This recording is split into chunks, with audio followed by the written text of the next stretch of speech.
Hello बच्चों, स्वागत है आप सभी का सविता फॉर्ड एकेडमी में। वामिका हिंदी पाठ्यपुस्तक। यह पाठ्यपुस्तक कक्षा तीसरी सीबीएसई बोर्ड का है।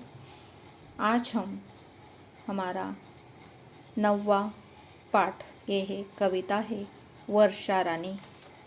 इसके बारे में जानकारी लेंगे और उसके साथ इसका स्वाध्याय भी उसका भी अभ्यास करेंगे। तुम धन्य हो वर्षा रानी, मृतप्रायों को देती पानी। जग में तुम खुशियाँ लाती, खेतों में हरियाली लाती। संग अनेक सहेली लाती, तपते जगत में शीतलता लाती। नए नए तुम फूल खिलाती, जंगल में भी मंगल लाती। तुम जग की रक्षा करती, तुम बिन कौन हमें दे पानी। अन्नदात्री है तू ही रानी, तुम धन्य हो वर्षा रानी। जब तुम कृपा करती हो रानी, जग में भर जाता पानी। तुम पर ही अरमान हमारा, तुम पर ही है प्राण हमारा। बस इसलिए तो हम तेरी करते हैं अगवानी। चाहे राजा हो या रानी, सब मर जाए बिन पानी। पक्षी या मानव, सबका है जीवन पानी। एक कविता लिखी है डॉक्टर नारायण मिश्रा जी। ये नाम याद रखना है आपको, क्वेश्चन आंसर में आ जाएगा हिंदी की क्वेश्चन पेपर में। तो बच्चों, ये वर्षा रानी कविता का भावार्थ हम देखते हैं। तुम धन्य हो वर्षा रानी। तो वर्षा रानी को धन्य कहा गया है, क्यों? क्योंकि मृतप्रायों को देती पानी। मृतप्रायों म्हणजे जो सूख गया है, जो पौधा सूख गया उसको पानी मिलता है तो फिर वो जिंदा होता है। मृतप्रायों मतलब मरे हुओं की तरह, मतलब सूख जाता है। और मानव भी, जिसको सांस नहीं ले सकता है, पानी के बिन मर जाता है। जब उसको पानी पिलाया जाता है तो जिंदा हो जाता है। जग में तुम खुशियाँ लाती, पूरे संसार में, पूरी धरती पर बारिश खुशियाँ लाती है। खेतों में हरियाली लाती, खेतों में बारिश होने के बाद हरियाली, जिधर देखो उधर हमें हरियाली ही दिखती है। और अच्छे अच्छे अनाज, अच्छी अच्छी फल सब्जियां आती है और इससे ही हम जी सकते हैं ना, उससे ही। संग अनेक सहेली लाती, जब बारिश आती है तो अपने साथ बहुत सारी सहेलियाँ भी लेके आती है। तपते जगत में शीतलता लाती। कौन सी सहेली ये लाती है? जब बारिश आती है, बारिश में हमें दिखता है मेंढक, अलग अलग स्नेल भी आपको दिखता है ना। और क्या दिखता है बारिश में? आप मुझे कमेंट करके ज़रूर बताना, ओके। आगे देखिए, तपते जगत में शीतलता लाती। बारिश की बूंदों से पहले पूरी धरती तपी हुई रहती है।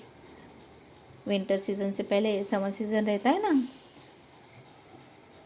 कोल्ड सीजन से पहले, ठंडी से पहले क्या रहता है? बारिश। और बारिश से पहले क्या रहता है? धूप। तपते जगत में शीतलता लाती मतलब पूरा जग, पूरी धरती कैसे रहती है? तपी हुई रहती है और बारिश से शीतलता मिलती है। नए नए तुम फिर फूल खिलाती। बारिश के बाद सभी जगह पे हरा भरा दिखता है। हमें जो भी पता नहीं है, ऐसे फूल दिखते हैं। हर घास में अलग अलग छोटे छोटे बड़े फूल दिखते हैं। जब जंगल में भी मंगल लाती, और जंगल में भी खुशियाँ लाती है। जंगल में कौन रहता है? सभी प्रकार के प्राणी रहते हैं, पशु पक्षी रहते हैं, सब खुश हो जाते हैं। उनको जिधर देखो हरा भरा रहता है, उनको खाना मिलता है, पानी मिलता है तो खुश रहते हैं। आगे, तुम जग की रक्षा करती। कौन जग की रक्षा करती है? बारिश, वर्षा रानी। तुम बिन कौन हमें दे पानी, वर्षा रानी के बिना कौन हमें पानी दे सकता है, कोई नहीं। वर्षा रानी अन्नदात्री है तू ही रानी, और वर्षा रानी को कहा गया है तू ही अन्नदात्री है। तो खेतों खलिहानों में अनाज पैदा होता है किसकी वजह से, बारिश की वजह से, वर्षा रानी की वजह से, इसलिए उसे अन्नदात्री कहा गया है। उसकी वजह से हम जी सकते हैं ना, खाना खा सकते, पानी पी सकते। तुम धन्य हो वर्षा रानी, और इसलिए उसे बार बार धन्य कहा गया है। किसे, वर्षा रानी को। जब तुम कृपा करती हो रानी, और वर्षा रानी कृपा करती मतलब बरस जाती है, जग में भर जाता पानी, और पूरे जग में पानी भर जाता है। तुम पर ही अरमान हमारा, और वर्षा रानी पे ही हमारा पूरा साल रहता है कि कैसा जाएगा, कितनी वर्षा आएगी, है ना। तुम पर ही है प्राण हमारा, और वर्षा रानी आती है तो हम जीते हैं, नहीं तो बिना पानी के मर जाएंगे। पशु पक्षी, जहाँ पे कम पानी होता है, पानी नहीं रहता है, जल के बिना बहुत सारे प्राणी मर जाते हैं, उनको खाना नहीं मिलता है धूप के समय में, समर सीजन में। बस इसलिए तो हम तेरी करते हैं अगवानी, और इसलिए हर कोई, छोटा हो, गरीब हो, राजा हो, रंग हो, सभी को वर्षा रानी चाहिए, बारिश चाहिए, और इसलिए सब बारिश के लिए अगवानी करते हैं। अगवानी मतलब उसका स्वागत करना चाहते हैं, उसका स्वागत करते हैं कि बारिश तो आ जाओ, उसका वेलकम करना चाहते हैं। बस इसलिए तो हम तेरी करते हैं अगवानी, चाहे राजा हो या रानी, सब मर जाए बिन पानी, पक्षी या मानव, सबका है जीवन पानी।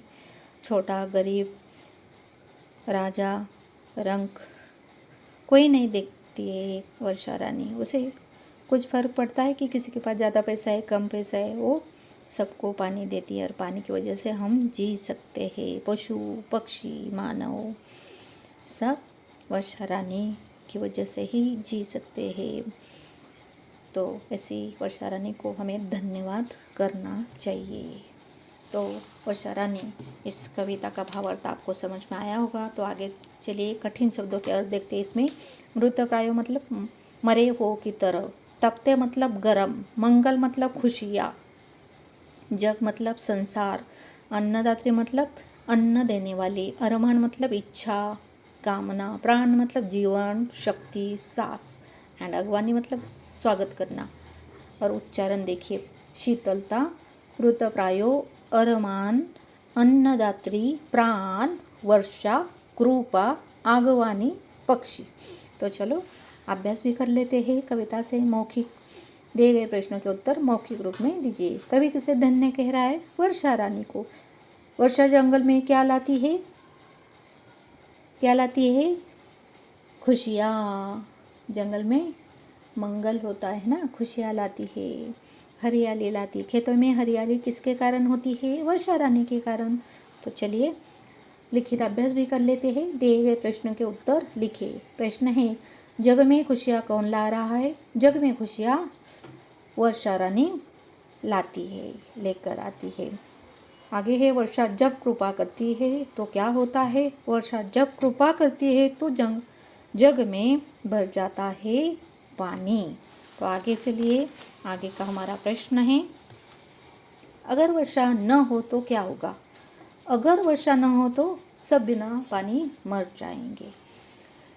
आगे का है प्रश्न, कवि वर्षा को क्यों धन्य कह रहा है? क्योंकि वर्षा अन्नदात्री है, उसकी वजह से हम जी सकते हैं, इसलिए कवि वर्षा रानी को धन्य कह रहा है। वर्षा रानी अन्नदात्री है, बहुत महत्वपूर्ण है ये शब्द अन्नदात्री। अभी देखिए बहुवैकल्पिक प्रश्न देखते हैं। तो यहाँ पे आपको सही शब्द को सही निशान लगाना है। इस कविता के कवि कौन हैं? नारायण मिश्रा। यहाँ पे आपको सही निशान लगाना है। आगे है, वर्षा कैसे फूल खिलाती है? वर्षा नए नए फूल खिलाती है। यहाँ पे आपको ये करेक्ट वाला टिक करना है, सही निशान लगाना है। अन्नदात्री की रानी कौन है? वर्षा। खेतों में हरियाली कौन लाता है? वर्षा। यहाँ पे आपको सही निशान लगाना है। आगे दी गई है पंक्तियाँ पूरी कीजिए। तुम धन्य हो वर्षा रानी, मृतप्रायों को देती पानी, जग में तुम खुशियाँ लाती, खेतों में हरियाली लाती। अगला है, वही पंक्तियाँ पूरी कीजिए। तुम जग की रक्षा करती, तुम बिन कौन हमें दे पानी, अन्नदात्री है तू ही रानी, तुम धन्य हो वर्षा रानी। तो बच्चों, ये पंक्तियाँ पूरी करने के लिए आपको ये अपनी जो कविता है इसको याद करना है, पाठांतर करना है, उसको बाहेट करना है। तो इसलिए इस कविता को आपको 3 बार अपनी हिंदी की पाठ्यपुस्तक में लिखना है। तो चलिए आगे व्याकरण में दिया गया है, जिन शब्दों के एक से अधिक अर्थ होते उन्हें अनेकार्थी शब्द कहते हैं। जैसे कि फूल का है पुष्प और फूलना। जैसे कि पुष्प बाग में फूल खिलते हैं और फूलना मतलब एक क्रिया है। जैसे कि भागते भागते रोहन की सांस फूल गई, वैसे ही हमें इस पे प्रश्न देखेंगे। दिए गए शब्दों से वाक्य बनाकर स्पष्ट कीजिए। जैसे कि पर, परंतु, पंख। परंतु मतलब वह गाती तो है पर अच्छा नहीं, वो गाती है पर उसका गला आज खराब है, ऐसे लिख सकते हैं। पर पंख, तितली के पर रंग बिरंगे होते हैं। जल मतलब पानी और जलना एक क्रिया है। पानी से चारों तरफ जल ही जल भरा हुआ है। जलना मतलब चूल्हे पर रखा सारा खाना जल गया। जगत कुएं का चबूतरा और संसार, कुछ लोग कुएं के जगत पर चबूतरे पे बैठे हैं। संसार मतलब वो ही जगत का सारा है, जगह ही आत्मा है। संसार के लिए वर्षा रानी बहुत इम्पोर्टेंट है। आगे का प्रश्न है, दिए गए शब्दों से वाक्य बनाइए। तो यहाँ पे छोटे छोटे शब्द दिए गए हैं, उससे आपको सिंपल सेंटेंस बनाने हैं, छोटे वाक्य बनाने हैं। जैसे कि वर्षा, हमारे गांव में कल से वर्षा हो रही है, हमारे गांव में इस साल बहुत वर्षा हो गई। खेत से, जंगली जानवरों में खेत की सारी फसल खराब कर दी। फूल से, बगीचे में कितने सुंदर फूल खिले हैं। पक्षी, पक्षी आकाश में उड़ रहे हैं। रक्षा, उससे लिख सकते, उसने मेरी रक्षा जंगली कुत्तों से की, शेर से की। मानव सबसे शक्तिशाली प्राणी है। ऐसे आप अपने हिसाब से छोटे छोटे वाक्य बना सकते हैं। छोटे ही वाक्य बनाना है जिससे कि गलतियाँ कम हो। तीसरा प्रश्न, दिए गए शब्दों का वर्ण विच्छेद कीजिए। ये तो आपको पता ही, जैसे कि शून्य से श प्लस उ प्लस न प्लस य प्लस अ, वैसे शक्ति से श प्लस अ प्लस क प्लस त प्लस ई। ग्रंथ का ग प्लस र प्लस अम प्लस न प्लस थ प्लस अ। अन्नदात्री का अ अधिक न अधिक न अधिक अ अधिक द अधिक आ अधिक त अधिक र अधिक ई। शीतलता का श अधिक ई अधिक त अधिक ल अधिक त अधिक आ।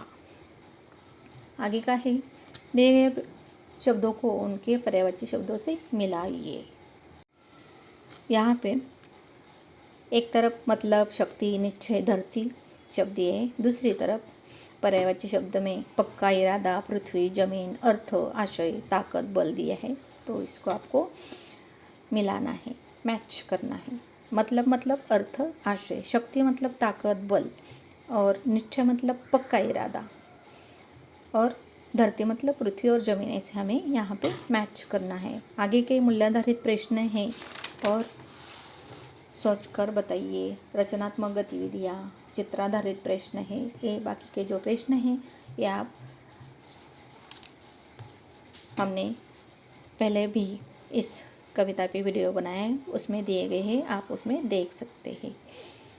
आगे है चित्राधारित प्रश्न, दिए गए चित्रों के नाम खाली स्थान में लिखिए। तो यहाँ पे टोपी है तो टोपी लिखा है, ये कोट है, ये केक है, ढोल है, धोनी, ये धोबी है तो धोबी लिखा है। ये है दूध तो दूध, यहाँ पे शब्द लिखा है। ये मोर, तोता, और यहाँ पे कुत्ता, ये शब्द लिखे हैं। आगे है रोचक बातें जो मैं आपको पढ़ाती हूँ और आप ध्यान से सुने, बहुत ही रोचक बातें हैं, आपको भी अच्छी लगेगी। समुद्र या अन्य स्रोतों से पानी वाष्पित होकर आकाश में जाता है। उसी पानी के सूक्ष्म बूंदें एक दूसरे से टकराकर बादल का रूप ले लेती है। यही बूंदें भारी होने के कारण धरती पर वर्षा करती है। इससे ही हम वर्षा या बारिश कहते हैं। जैसे कि हमारी कविता का नाम है वर्षा रानी। तो वर्षा कैसे होती है, आपको साइंस में आपने सीखा होगा, एवापोरेशन, है ना। तो आगे देखिए रोचक बातें। केरल में रंगीन बारिश होती है। क्यों? यहाँ रंगीन धूल होने के कारण यहाँ की वर्षा रंगीन नज़र आती। अनमोल विचार बहुत इम्पोर्टेंट है। यदि आप बारिश के लिए प्रार्थना करते हो तो हमें कीचड़ से निपटने के लिए तैयार रहना चाहिए। तो बारिश के बाद कीचड़ होता ही है, जैसे कि कीचड़ में फूल कमल का फूल खिलता है ना, वैसे ही आगे है अपने जीवन में वर्षा को धन्यवाद दीजिए, क्योंकि यह आत्मा के फूलों को पानी देती है। सही है, बिना वर्षा के हम कैसे जिएंगे? वर्षा के कारण ही ये धरती हरी भरी रहती और हम भी आराम से जी रहे हैं। तो इसलिए वर्षा रानी को धन्यवाद देना चाहिए। तो बच्चों, मैं आशा करती हूँ कि आपको आज का ये हिंदी का पाठ, ये कविता बहुत अच्छी लगी है और आपने बहुत एंजॉय किया है। और मैंने जैसे कि बताया, आपका आज का अभ्यास है, इस कविता को 3 बार आपको लिखना है। तो हर कोई प्रश्न का उत्तर आप आसानी से दे सकते हो। वीडियो देखने के लिए थैंक यू किड्स।